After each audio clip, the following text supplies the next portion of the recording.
The doctor that delivered me just goes straight away, oh, he's got Poland syndrome. People will not understand how hard it would have been for Lewis to have a professional career as a bowler with part of his ribcage missing. That is just, that's mind-blowing. To have his condition and play professional sport, that's phenomenal. We're each born with an ability to do something great. It's how much we're willing to work at those abilities, get consistently better, just get that little bit better day by day, and it all adds up, and you become what people might say is talented. I just thought at the time, if only they knew what he was overcoming to get here, I think you would understand it. Just never stop, and I think that's a lesson that everyone can learn when they listen to Lewis or meet Lewis. And it was a time when I didn't really want to do it. I didn't fundamentally want to go for this run, but it was really hard. But every time I'd have these moments of doubt on whether I really wanted to do it, I would start telling myself a story.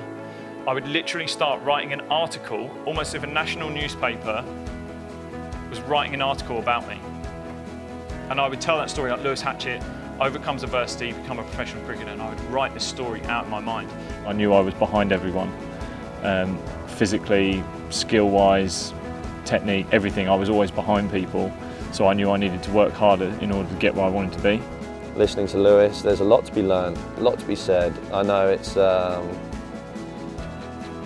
cliche, the underdog coming through, but it genuinely is that story with Lewis. I look at my journey and I see all those kids when I was younger that were told they were talented. I remember literally being like lined up and these kids going, he's so talented, he's so talented.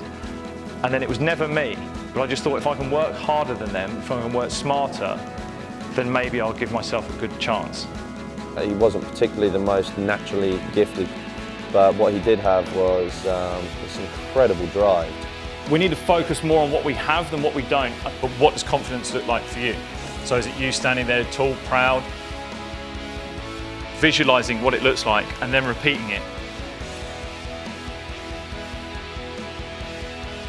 And we're thrown so many messages in the world at the moment of you need to be like this, you need to do this, and it really takes us away from what we do well. So whether you're in business or in your personal life, really focusing on your strengths that make you like a superhero with that strength, like superhuman, and really, really focusing on those to use them to your advantage to move you forward in whatever it is you're doing.